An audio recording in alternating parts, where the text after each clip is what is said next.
কি হয়েছে রহমত? এইখানে এত চিল্লাচিল্লি কেন? আর এই বেডের রুগীটা কই? স্যার এইখানে তো একটা ঝামেলা হয়ে গেছে। এই রুগীরে তো কোনো জায়গায় খুঁজে পাওয়া যাইতেছে না।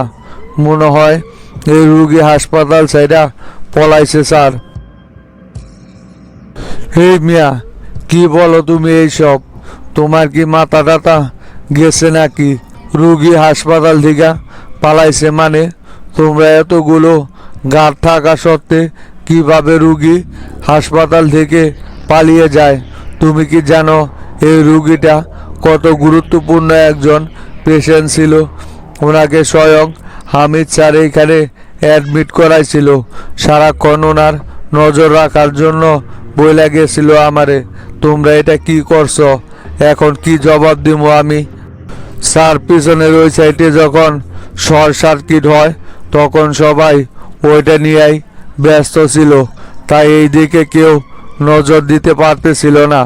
আর এই সুযোগেই এই রুগীটা এখান থেকে পালিয়ে গিয়েছে। আমরা স্যার খুবই দুঃখিত এই ঘটনার জন্য।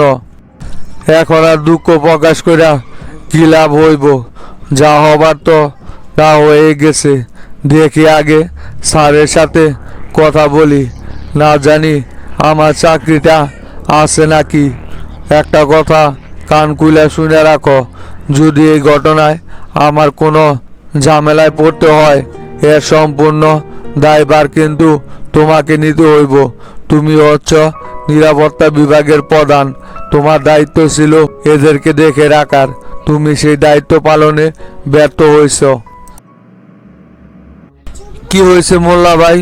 হঠাৎ তো ইমার্জেন্সি ডাইকা পাঠালেন যে? মিন্টু, আইছো তুমি?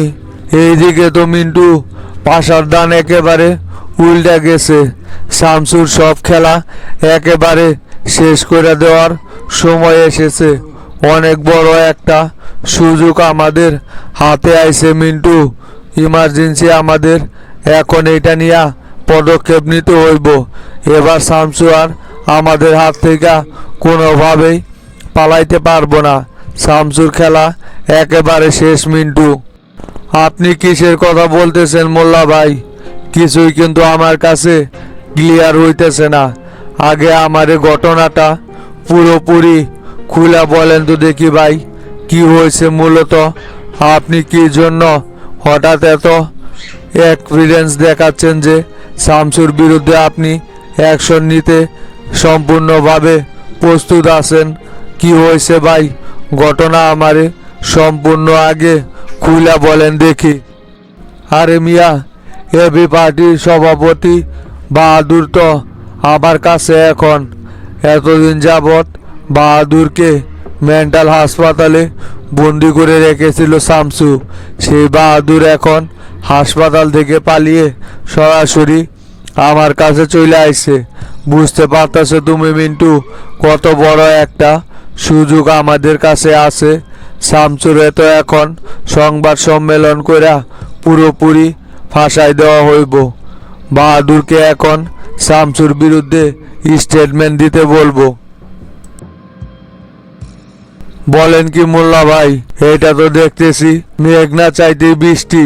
এই সময় হঠাৎ বাহাদুর এইভাবে আমাদের কাছে আসা মানে তো অনেক বড় একটা সুযোগের হাতছানি চলে আইছে আমার কাছে। বাহাদুর যদি এখন শামসুর বিরুদ্ধে সংবাদ সম্মেলন কইরা সবকিছু প্রকাশ কইরা দেয়, তাহলে তো শামসুকে রক্ষা করতে প্রেসিডেন্টও এগিয়ে আসবে না। শামসুর খেলা এবারই শেষ হইব। তা বাহাদুর কোথায় ভাই? কই বাহাদুরকে তো দেখতেছি না। বাহাদুর মিন্টু উপরে আছে। বাহাদুরকে আমি ফ্রেশ হওয়ার জন্য পাঠাইছি। বাহাদুর উপর থেকে আসলে সংবাদ সম্মেলন ডাইকা শামসু যে বাহাদুরকে হত্যা করার জন্য গুম করেছিল সেই বিষয়ে স্টেটমেন্ট দিতে বলবো। আর এটা যদি সারা বাংলাদেশে একযোগে প্রচার হইয়া যায়, তখন শামসুর বিরুদ্ধে গুম এবং হত্যা চেষ্টার মামলার আসামি করা হইব। স্বয়ং প্রেসিডেন্টও শামসুকে আর বাঁচাইতে পারবো না। প্রেসিডেন্ট শুধু আমাদেরকে বলে না, আমরা উল্টাপাল্টা অপরাধমূলক কাজের সাথে জড়িত আছি বলে আমাদের দল থেকে বহিষ্কার করছে। এবার দেখি শামসুর জন্য প্রেসিডেন্ট কি সুপারিশ করে। আর তোমার কাজ হইব দলের নেতা কর্মীদেরকে শামসুর বিরুদ্ধে ফুসলিয়ে তোলা। তা তো অবশ্যই ভাই। বাহাদুর শুধু শামসুর বিরুদ্ধে এই গুম খুনের চেষ্টার স্টেটমেন্টটা সাংবাদিকের কাছে প্রচার করুক না কেন, তারপরেই দেখবেন দলীয় নেতাকর্মীরা কিভাবে শামসুর বিপক্ষে চলে যায়। আসলে সবাই তো শামসুর বিরুদ্ধে আওয়াজ তোলার জন্য রেডি থাকে সব সময়, কিন্তু শামসুর কোনো ভুল খুঁজে পায় না বলেই তো শামসুর বিরুদ্ধে কেউ কোনো কিছু বলতে পারে না। কথায় আছে না মিন্টু, মানুষ মাত্রই ভুল হয়। শামসু ওর জীবনের সবচাইতে বড় ভুল করছে বাহাদুরকে বাঁচিয়ে রেখে। সেই সময় যদি বাহাদুরকে একেবারে শেষ করে দিতে পারত, তাহলে শামসুর আজকে এই দিনটা দেখতে হইতো না। এখন শামসুর রাজনৈতিক কেরিয়ার তো ধ্বংস হইবই, সেই সাথে দেখো জেলের গানিও টানতে হইব শামসুর। শামসু, এবার এই মোল্লার খেলা শুরু হয়ে গেছে। সামান্য একটা ভুল করছিলাম বইলা তুই আমারে জনতা পার্টি থেকে বের করে দিছিলি। এবার দেখি তোরে জনতা পার্টিতে কে রাখে শামসু। তা ভাই, সংবাদ সম্মেলন করবেন, সাংবাদিকদেরকে কি খবর দিছেন? না আমি ফোন কইরা সাংবাদিকদেরকে আপনার বাসায় চলে আসতে বলবো? না না মিন্টু, সাংবাদিকদেরকে খবর দেওয়া হয়েছে অলরেডি। ওরা হয়তো কিছুক্ষণের ভিতরেই চলে আসবো আমার বাসভবনে। শোনো মিন্টু, সংবাদ সম্মেলনটা আমাদের এমনভাবে প্রচার করতে হইব যে যাতে করে সম্পূর্ণ দোষ জনতা পার্টির উপর দেওয়া যায়। প্রথম দিকে শামসুর উপর দোষ দেওয়া যাইব না, সম্পূর্ণ দোষ জনতা পার্টির উপরে দিতে হইব। তারপর তুমি দলীয় নেতাকর্মীদেরকে নিয়ে প্রেসিডেন্টের কাছে শামসুর বিরুদ্ধে আওয়াজ তুলবে যে শামসুর একক সিদ্ধান্তের কারণে আজ জনতা পার্টি জনগণের সামনে ধোঁকাবাজ হিসাবে প্রমাণিত হইতেছে। তখন দেখবা লিডার এমনিতে শামসুর বিরুদ্ধে কঠোর ব্যবস্থা নিবে। আর তা না হলে তো জনগণকে নিয়ে আন্দোলনের অলরেডি শুরু করছি, এটা আরো বাড়াবো। হ ভাই, প্ল্যান তো আপনি ভালোই সাজাইছেন। এভাবে হলেই শামসুকে আরো বেশি বিপদে ফেলানো যাইব। তা তরিকুলকেও কি সংবাদ সম্মেলনে সঙ্গে রাখবেন নাকি? তরিকুল কি এই বিষয়ে এখন পর্যন্ত কোনো কিছু জানাইছেন? তরিকুলকে সঙ্গে রাখলে কিন্তু আর একটু ভালো হইতো ভাই। না না মিন্টু, তরিকুলকে এখনো কোনো কিছু জানানো হয় নাই। গতকাল রাত থেকেই তরিকুলের সাথে যোগাযোগ সম্পূর্ণ বিচ্ছিন্ন হয়ে গেছে। প্রেসিডেন্ট তরিকুলের সাথে সমঝোতা করার জন্য যে বৈঠকে বসতে চাইছিল, তার জন্য তরিকুলের সাথে অনেকবার যোগাযোগ করছি, কিন্তু কোনোভাবেই তরিকুলের সাথে যোগাযোগ করা যাচ্ছে না। তাই সংবাদ সম্মেলনটা আমাদেরকেই করতে হইব। তরিকুল বের হইলে ওরে আলাদাভাবে একটা সংবাদ সম্মেলন করতে বলবো যে ওরা এতদিন যাবৎ জনতা পার্টির উপর যে অপবাদগুলো দিয়ে এসেছিল, এবার সেটা সত্যি প্রমাণ হয়েছে। এই ধরনের একটা সংবাদ সম্মেলন ওদেরকে দিয়ে করাবো। আচ্ছা ভাই, ঠিক আছে তাহলে। বাহাদুর নিচে আসলে তাই করেন। মনসুর, সাভারে তোমার এই বাসাটা তো ভালোই নিরাপদ দেখতেছি, একদম গোপনীয় জায়গা। এইখানে তো মনে হয় না কোনো কাকপক্ষীতেও আমাদেরকে খুঁজতে আসবো। তুমি হঠাৎ করে এত গভীর একটা বাসা কিভাবে তৈরি করলে? সত্যি তোমার মাথায় অনেক বুদ্ধি আছে, তোমার এই বুদ্ধির প্রশংসা করাই যায়। ভাই, এই বাসাটা তো মূলত এই কারণেই তৈরি করছি আমি। যখন পুলিশ আমার উপর খুব বেশি চাপ প্রয়োগ করে, তখন পলায়ে আমি এই বাসায় কিছুদিন লুকিয়ে থাকি। এরপর মামলাগুলো একটু নড়বড় হলেই এখান থেকে বের হই। আজ পর্যন্ত কোনো পুলিশই এই বাসার ঠিকানা জানে নাই। সেই জন্যই তো আপনারে আমি এই বাসায় নিয়ে আসলাম। জানি এই বাসা থাকলে আপনার কোনো রকমের কোনো বিপদ আসবে না।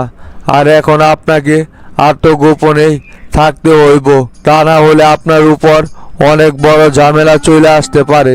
হ্যাঁ মনসুর, ঠিকই বলছো তুমি। এখন আমার উপর চাপ চলে আসতে পারে। আন্দোলনটা তো সেই রকম শক্তভুক্ত করতেই পারলাম না। আন্দোলনটা কেমন যেন শুরুতেই ড্যাম হয়ে গেল।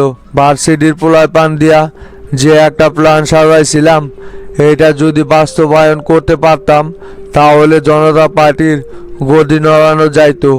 কিন্তু শামসু তো শুরুতেই এভাবে বিজিবি মোতায়েন কইরা পরিবেশটা অনেকটাই শান্ত করে ফেলাইছে। এইভাবে আন্দোলন করে জনতা পার্টির কোনো কিছুই করা যাইব না। একযোগে সারা দেশেই আন্দোলন চালু করতে হইব, তাহলে যদি জনতা পার্টিকে সরানো যায়। এখানে তো শুধু আন্দোলনটা আমরাই শুরু করলাম। বিজেপি যদি কোনো ছাত্রের উপর গুলি নিক্ষেপ করত তাহলে তো সারা দেশের আন্দোলন একযোগে তৈরি করা যাইতো। এ ব্যাপারে তো আমাদের মোল্লা গ্রুপের সাহায্য করার কথা ছিল। কই ভাই, ওরা তো কোনো রকমের কোনো পদক্ষেপই নিল না। যা করার সব কিছু তো আমাদের ছেলেপেলেরাই করলো। তাহলে ওরা কি করলো? 2-4 জন ছাত্র যদি ফেলে দিতে পারতো তাহলে তো আন্দোলনটা তীব্র করা সম্ভব হইতো।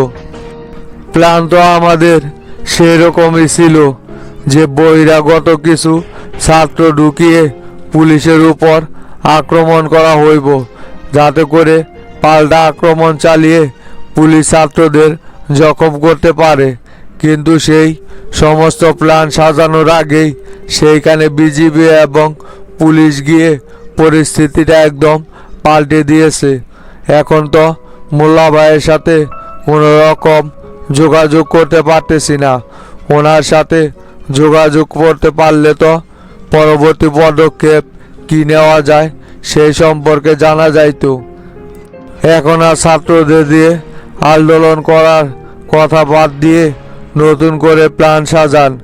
সকালবেলা আপনি গোপনে মোল্লা ভাইয়ের সাথে তার বাসভবনে দেখা করতে যায়েন। তারপর উনি নতুন কি প্ল্যান সম্পর্কে জানায় সেটা যাই না। এখন আমাদেরকে অন্য প্ল্যান নিয়ে কাজ করতে হইব। এই প্ল্যানটা অলরেডি আমাদের ফেল হয়ে গেছে। এটা নিয়ে মাথা ঘামাইয়া আর সময় নষ্ট করার কোনো প্রয়োজন মনে করতেছি না আমি ভাই। এখন আমাদের নতুন কিছু করতে হইব। হ মনসুর, ঠিকই বলছো তুমি। এই প্ল্যান নিয়ে আর কাজ করলে কোনো কিছু হইব না। নতুন করে আবার আমাদের প্ল্যান সাজাইতে হইব। তবে এবার যে প্ল্যানই করি না কেন, শামসু যাতে কোনোভাবেই প্ল্যানগুলো নষ্ট করতে না পারে সেই কথা মাথায় রাখা তারপর প্ল্যান সাজাইতে হইব। এরকমভাবে চোর পুলিশ খেলা জনতা পার্টিকে ক্ষমতা থেকে সরানো যাইব না। তুমি দেখো নাই, আমরা যখন সরকারে ছিলাম তখন জনতা পার্টি আমাদের উপর কি রকম অত্যাচার শুরু করে দিছিল। ওদের এই আন্দোলনের চাপে পড়েই তো তখন আমাকে গদি ছাড়তে হয়েছিল। কিন্তু আমরা সেই রকম কোনো দৃষ্টান্ত স্থাপন করতে পারতেছি না। তাহলে কিভাবে হবে? আচ্ছা ভাই, ঠিক আছে, সেইটা তাহলে দেখা যাইবনি। এখন চলেন। তুমি এক কাজ করো, আওয়ালকে ফোন করো। আওয়ালকে ফোন কইরা বর্তমানে ভার্সিটির কি অবস্থা সেই সম্পর্কে আপডেট নাও। ওইখানকার আপডেট না জানা পর্যন্ত আমি কোনোভাবেই শান্তি পাইতেছি না মনসুর। তুমি এখনই আওয়ালকে ফোন করে বিষয়টা আমাকে জানাও। আওয়াল ছাত্রদেরকে নিয়ে ভিতরে অবস্থান করতেছে, ওর কাছেই সঠিক তথ্য পাওয়া যাইব। আচ্ছা ভাই, ঠিক আছে, আপনি এই বিষয়গুলো নিয়ে টেনশন করেন না। আমি এখনই আওয়ালের কাছ থেকে সব আপডেট আপনারে জানাইতেছি। আপনার এই বিষয় নিয়ে টেনশন করার দরকার নেই। দেখছো দুর্জয়, শামসু এখন আমার উপর রাগারাগি করতেছে। তোমাদেরকে একটা কাজ দিলাম, কাজটা তোমরা সঠিকভাবে করতে পারলে না। এখন শামসুর কাছে এটা নিয়ে আমাকে জবাবদিহি করতে হইব। ডাকছে আমারে শামসু। এইভাবে যদি আমরা কাজ করতে থাকি তাহলে দেশের নিরাপত্তা ব্যবস্থা কিভাবে ঠিক রাখবো তুমি কি সেটা বলতে পারো? স্যার, আমরা এখানে কি করব? আমরা তো পুরো প্রস্তুতি নিয়েই তরিকুলের বাসায় গেছিলাম ওরে তুলে আনার জন্য। ওইখানে যদি ওরে পাইতাম তাহলে তো ঠিকই ওকে ওইখান থেকে তুলে নিয়ে আসতাম স্যার। কিন্তু ওরে তো ওইখানে যায়া ওর কোনো অস্তিত্বই খুঁজা পাইলাম না। এই বেটা গা ঢাকা দিছে। আগে থেকে হয়তো আন্দাজ করতে পারছিল যে আমরা ওকে খুঁজতে যেতে পারি, আর সেই জন্যই ওই এইভাবে গা ঢাকা দিছে স্যার। এই বেটা পালিয়ে আর কোথায় যাইব? আমাদের কাছে ধরা পড়তে হইব। 2 দিন আর আগে পরে দেশের ক্ষতি কইরা দেশের অভ্যন্তরে ঘুরা বেড়াবো, সেটা তো কখনোই হইতে দিব না। যদি আইনিভাবে না গ্রেপ্তার করতে পারি তাহলে অন্যভাবে ওকে ধরে নিয়ে আসবো। যেভাবে হোক ওকে আমাদের গ্রেপ্তার করতে হইব। তা তো অবশ্যই। দেশটাকে শান্তিপূর্ণ রাখতে চাইলে স্যার দেশ থেকে এই সমস্ত জঞ্জাল আগে দূর করতে হইব। এদের কাজই হচ্ছে সুস্থ দেশটাকে সব সময় অসুস্থ করে রাখা। এদের দ্বারা দেশের কোনো উন্নয়ন হতে পারে না, বরঞ্চ এরা আরও দেশের ক্ষতি করে বেড়ায়। যখন ক্ষমতায় থাকে তখন ইচ্ছামতো দেশ থেকে অর্থ পাচার করে, আর যখন বিরোধী দলে থাকে তখন বিভিন্ন রকমের আন্দোলনের নামে দেশে জ্বালাও পোড়াও করে দেশের ক্ষয়ক্ষতি করে। এদের কোনোভাবেই ছাড় দেওয়া যাইব না স্যার। তুমি এক কাজ করো, গাড়ি বের করো, ডিবি কার্যালয়ে যাইতে হইব। সারা দেশে প্রয়োজন পড়লে আমি সিভিলে ডিবি নামিয়ে দিব। তারপরেও তরিকুলকে যেভাবে হোক গ্রেপ্তার করতে হইব। তরিকুলকে গ্রেপ্তার করতে না পারলে শামসুর সামনে গিয়ে আমি দাঁড়াতে পারবো না। আইজি হওয়ার পর থেকে শামসুর কোনো কাজই এখন পর্যন্ত সঠিকভাবে আমি সম্পূর্ণ করতে পারলাম না। এটা আমার জন্য একটা লজ্জাজনক। তুমি গাড়ি রেডি করো, আমি ডিবি প্রধানের সাথে দেখা করব। এই বাহাদুর, ওইখানে দাঁড়িয়ে রইলা কেন? এদিকে এসে বসো। বাহাদুর ভাই, ভালো আছেন তাহলে? অবশেষে আপনার সাথে আবারও দেখা হইল। আমরা তো ধরে নিয়েছিলাম যে শামসু আপনাকে মেরে গুম করে দিয়েছে, কিন্তু ভাগ্যের কি পরিণতি দেখেন, ঠিকই আপনার সাথে আবারও আমাদের সাক্ষাৎ হয়ে গেল। হ্যাঁ মিন্টু ভাই, কথায় আছে না, রাখে আল্লাহ মারেকে। শামসু আমাকে তো পুরো মেরে ফেলারই প্রস্তুতি নিছিল, এবং কি ডিবি দিয়ে আমাকে গুলিও করায়। পরে আমি বহু কষ্টে এক জেলের কাছে 1 মাস যাবৎ কোমায় থাকা অবস্থায় জ্ঞান ফিরে আসে। তারপরে আমারে পাগলাগারোতে ট্রান্সফার করে দেয়। ওইখানে তো দিন রাত আমার উপর খুব নির্যাতন হয়েছে। অবশেষে পালিয়ে আসতে সক্ষম হইলাম। যা হয়েছে ভাই, তা তো গইটাই গেছে। ওইটা নিয়ে আর টেনশন করেন না। এখন একযোগে শামসুর বিরুদ্ধে আমরা প্রতিশোধ নেওয়ার মিশনে নামবো। শামসু আপনার উপর এ যাবৎ যত অত্যাচার করছে, এখন সময় এসেছে সেইগুলো শামসুকে কড়াই গন্ডায় বুঝিয়ে দেওয়ার জন্য। আপনি শুধু আমাদের সাথে থাকেন, দেখেন শামসুর কি অবস্থাটা না করি এখন আমরা। শামসুর ধ্বংস দেখার জন্যই তো এতদিন যাবৎ আমি বেঁচে আছি ভাই। শামসুর ধ্বংস না দেখা পর্যন্ত আমার মনে কখনোই শান্তি আসবো না। এবার শামসুর ধ্বংস কইরাই তারপর থামবো। যেহেতু না মইরা বাইচা আছি, তাহলে এবার শামসুকে আর জীবিত থাকতে দেব না। এখন প্রত্যেকটা দিনই শামসুর জন্য মৃত্যুর সমান হবে। শোনো বাহাদুর, আমি সাংবাদিক খবর দিয়েছি, তারা কিছুক্ষণের ভিতরেই চলে আসবো। সাংবাদিক চলে আসলেই আমরা শামসুর বিরুদ্ধে সংবাদ সম্মেলন করব। শামসু তোমাকে কিভাবে, কার মাধ্যমে, কোথা থেকে তুলে নিয়ে যেয়ে এতদিন কি করছে তোমার সাথে, সবই তুমি এক এক কইরা বর্ণনা দিবে, যাতে করে এটা সারা বাংলাদেশের ব্রেকিং নিউজে পরিণত হয়। তারপর দেখো আমরা কি করি। কি পারবা না শামসুর বিরুদ্ধে স্টেটমেন্ট দিতে? কি যে বলেন না মোল্লা ভাই, অবশ্যই আমি শামসুর বিরুদ্ধে স্টেটমেন্ট দিব। আমার এখন আর মরে যাওয়ার কোনো ভয় নেই। আমার শুধু এখন একটাই লক্ষ্য, শামসুকে কিভাবে ধ্বংস করা যায়। শামসুর ধ্বংস না হওয়া পর্যন্ত কোনোভাবেই আমি শান্ত হইব না মোল্লা ভাই। আমাকে যা যা করতে হইব শুধু আপনি বলেন, সব কিছু আমি করতে রাজি আছি, তবুও যেন শামসুর ধ্বংস হয়। কি যে বলেন না মোল্লা ভাই, তা তো অবশ্যই বাহাদুর। শামসুর খেলা এবার শেষ মনে করো। শামসু এবার আর কোনোভাবেই আমাদের হাত থেকে রক্ষা পাইব না। শামসুকে ধ্বংস করার প্রধান অস্ত্রই তো হচ্ছ তুমি। তুমি জীবিত থাকা মানেই শামসুর ধ্বংস অনিবার্য। দেখো না এবার কি খেলাটা খেলি আমি। শুধু এরকম একটা বড় ধরনের সুযোগের অপেক্ষায় ছিলাম। অবশেষে তোমার মাধ্যমে সেই সুযোগটা আমাদের হাতে চলে আসলো। মোল্লা ভাই, বর্তমানে এবি পার্টির দায়িত্বে কে আছে? আমি যাওয়ার পর এবি পার্টি কি আপনাদের সাথে মিলে আছে, নাকি এখন ওরা সম্পূর্ণ শামসুর আন্ডারে চলে গেছে? এবি পার্টির বর্তমান দায়িত্ব কারা কারা পালন করতেছে?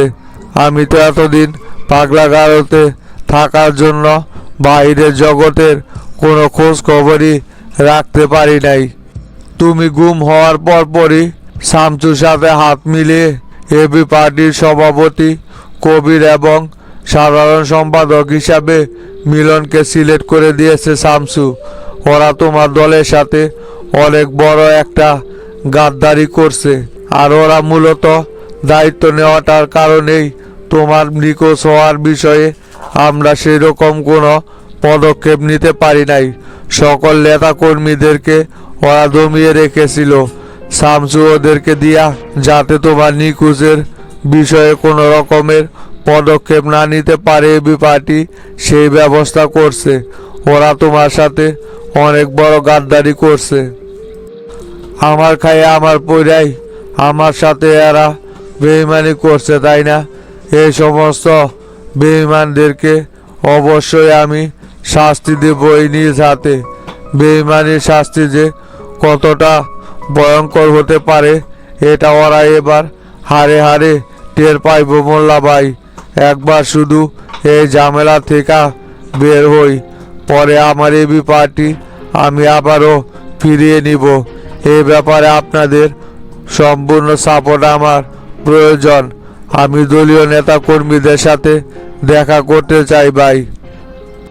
তা তো অবশ্যই বাহাদুর, তুমি তোমার দলীয় নেতা কর্মীদের সাথে দেখা করে আবারও তোমার দলীয় কার্যক্রম শুরু করে দিবা। তার আগে আমরা সংবাদ সম্মেলনটা শেষ করি, তারপর তুমি তোমার কার্যালয়ে গিয়ে সব কিছু আবার নিজের হাতের মুঠোয় নিয়ে নাও। তারপরে একযোগে আমরা মাঠে নামবো জনতা পার্টির পতনের জন্য। তাহলে এখন চলো নিচে, হয়তো সাংবাদিকরা চলে আইছে এতক্ষণে। আচ্ছা ভাই, ঠিক আছে, তাহলে চলেন দেখি। কি ব্যাপার শামসু, ফোনের ওপারে কি ওসমান ছিল নাকি? হ সেলিম ভাই, ফোনের ওপারে ওসমানই ছিল। ও নাকি আমাকে ধ্বংস করার জন্য অতি তাড়াতাড়ি আমার সাথে দেখা করতে আসতেছে। আসুক, ওর জন্য আমিও অপেক্ষায় রইলাম সেলিম ভাই। এই ওসমানের সাথে এখন আমার খেলাটা জমবে ভালো। ওই আমার সাথে যে একটা বেইমানি করলো, এই বেইমানির শাস্তি ওকে এবার অবশ্যই পেতে হবে। আমি বুঝলাম না শামসু, দেশে এখনো এই সমস্ত শীর্ষ সন্ত্রাসীরা কিভাবে অবাধে ঘুরে বেড়াইতেছে। এদের বিরুদ্ধে তো আমাদের কঠিন অ্যাকশনে যাইতে হইব। এরা যতদিন দেশে এইভাবে ঘুরে বেড়াইব ততদিন পর্যন্ত তো দেশ সব সময় হুমকির মুখেই থাকবে। কখন যে কোন জায়গায় কোন অঘটন ঘটিয়ে বসে সেটা তো বলা যায় না। সেলিম ভাই, এই শামসুর সাথে সেলিম ভাই, এই ওসমানের সাথে আমার খুবই ঘনিষ্ঠ সম্পর্ক ছিল, যার কারণে আমি সবার বিরুদ্ধে অভিযান চালাইলেও ওসমানের বিরুদ্ধে অভিযানটা আমি অব্যাহত রাখছিলাম না। কিন্তু এই ওসমান যে আমার সাথে এই ধরনের একটা বেইমানি কইরা বসবো সেটা তো আমি কল্পনায়ও চিন্তা করতে পারছিলাম না। অবশেষে ওসমানও প্রমাণ করে দিল যে সন্ত্রাসীরা কখনোই কারো বন্ধু বা ভাই হতে পারে না। সন্ত্রাসীরা সন্ত্রাসী থাকে। শামসু, এই আন্ডারওয়ার্ল্ডের সন্ত্রাসীরা সারা জীবন শুধু দেশের ক্ষতি করে যায়। এরা কখনোই কারো বন্ধু বা ভাই হতে পারে না। তুমি সেটা শামসু এতদিনেও বুঝতে পারো নাই। তুমি তো এক সময় এই গ্রুপেরই লোক ছিলে। এদেরকে যতদিন পর্যন্ত একেবারে নির্মূল করা না যাচ্ছে ততদিন পর্যন্ত দেখবা শুধু তোমার উপর একের পর এক ঝামেলা এসেই থাকবো। এরা হচ্ছে দেশের ক্যান্সার। এই ক্যান্সারগুলোকে বেশি বড় হইতে দেওয়া যাইব না, তাহলে শেষে এটা মৃত্যুর ঝুঁকি হইয়া সামনে আইসা দাঁড়াইব। যত তাড়াতাড়ি সম্ভব ওসমানকে আমাদের ধরতে হইব। তুমি নাম্বারটা ট্র্যাকিংয়ে পাঠাও, দেখো কোনো ঠিকানা বের করা যায় কিনা। না, এই নাম্বার ট্র্যাকিংয়ে পাঠিয়ে কোনো লাভ হইব না। এটা স্যাটেলাইট নাম্বার। যতই চেষ্টা করুক এক্সাক্ট লোকেশন বের করা পসিবল না। আর সেলিম ভাই, ওদেরকে পুলিশ দিয়ে দমন করা সম্ভব না। ওদের সাথে ওদের পাশাই খেলতে হইব। দেখা যাক রমজান কতদিন আমার থেকে লুকিয়ে থাকে। পরে তো আমি ঠিকই খুঁজে বের করব। বেঈমানের শাস্তি সব সময় আমার কাছে ভয়ঙ্কর থেকে ভয়ঙ্করতম হতে থাকে। দেখি না কতদিন ওসমান গা ঢাকা দিয়ে থাকতে পারে। ধরা তো ওকে আমার কাছে পড়তেই হইব। শামসু, আমি সারা দেশে মাদক এবং সন্ত্রাসীর বিরুদ্ধে একটা চিরুনি অভিযান চালাইতে চাইতেছি। সারা দেশে ডিবি পুলিশদেরকে সিভিল দেশে নামিয়ে দিব। আর ওরা বিভিন্ন জায়গা থেকে তথ্য কালেক্ট করে সেখানকার বিভিন্ন মাফিয়া এবং মাদক ব্যবসায়ীর বিরুদ্ধে কঠিনতম একটা পদক্ষেপ নেওয়া হইব, যাতে করে এই পদক্ষেপে দেশটাকে কিছুটা জঞ্জাল মুক্ত করতে যায়। তা তুমি এই ব্যাপারে কি বলো শামসু? তা তো করাই যায় সেলিম ভাই, কিন্তু এখন না। আগে বিরোধী দলের এই ঝামেলাগুলো শেষ করি, তারপর এরকম একটা অভিযান চালানো যাইবনি। আমিও এই ধরনের একটা অভিযান চালানোর কথা চিন্তা ভাবনা করতেছি, কিন্তু দেশের এই অভ্যন্তরীণ সমস্যাগুলো সমাধান করতে পারতেছি না বইলা এই ধরনের পদক্ষেপ হাতে নিতেছি না। আগেই মোল্লা এবং তরিকুলের একটা ব্যবস্থা করি, তারপর না হয় অভিযানটা পরিচালনা করা যাইবনি। শামসু, তাহলে তরিকুলকে যে গ্রেপ্তার করতে পুলিশ ব্যর্থ হইল, বললা ওর কাছ থেকে অনেক তথ্য বের করা যাইতো, তা ওরে তো ধরতে পারলো না। আমি তোমারে আগেই তো বলছিলাম শামসু, এই তরিকুল খুবই চালাক প্রকৃতির লোক।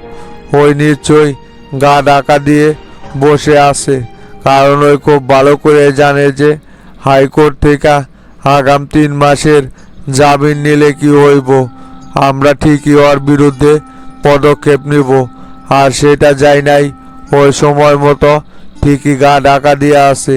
দেখবা তলে তলে ঠিকই আন্দোলনের নেতৃত্ব দিব, কিন্তু কখনোই সামনে আসবে না।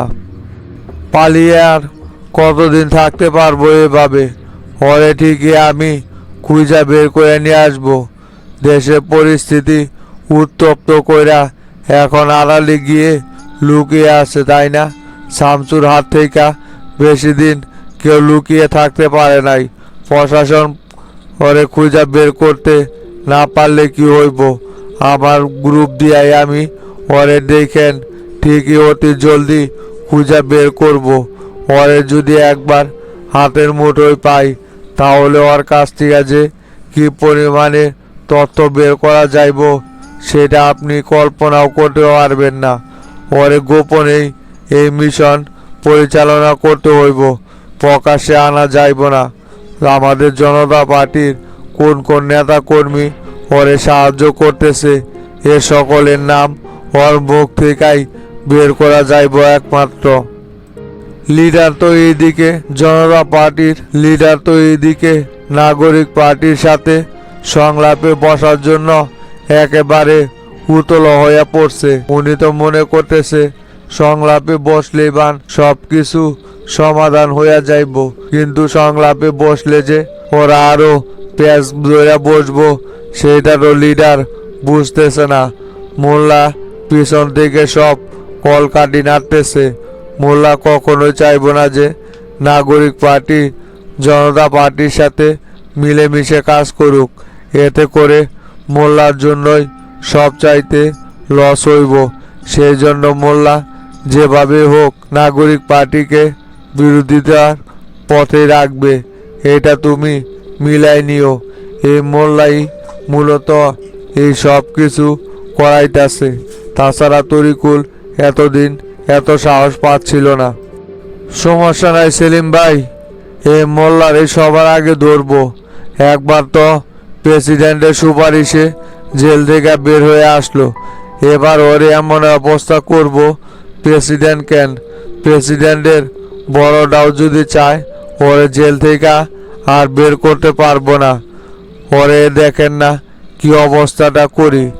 এই শামসুর পিছনে লাগার উচিত শিক্ষা তো ওদের এখনো হয় নাই। মনে হয় আবারও ওদেরকে সেই শিক্ষা দিতে হইব, তাছাড়া ঠিক হইব না। এই মোল্লা কুত্তার লেজ টানলে কখনোই শামসু সোজা হয় না। এই মোল্লা হচ্ছে সেই কুত্তার লেজ। ওরে যতই উচিত শিক্ষা দেও না কেন, ঠিকই দেখবা আবারও সেই আগের পথেই চলে আসবো। এখন তো শুনতেছি হাজি সিদ্দিক, দুলু, SM কামাল ওদেরকেও বের করার পায়তারা চলতেছে। কোন দিন যেন শুনবা ওরাও বের হয়ে পড়ছে। মোল্লার সেই স্বপ্ন আমি শামসু কখনোই বাস্তবায়ন হতে দিব না। ওই যতই স্বপ্ন দেখুক না কেন, ওর স্বপ্ন সবসময় স্বপ্নই থেকে যাবে। বরঞ্চ আরও ওর গ্রুপের লোক দিনের পর দিন জেলে বন্দি হইতে থাকবে। চলেন সেলিম ভাই, প্রেসিডেন্টের সাথে সাক্ষাৎ করে আসি। দেখি প্রেসিডেন্ট নাগরিক পার্টির সাথে সংলাপে বসার জন্য কদ্দুর কি করলো।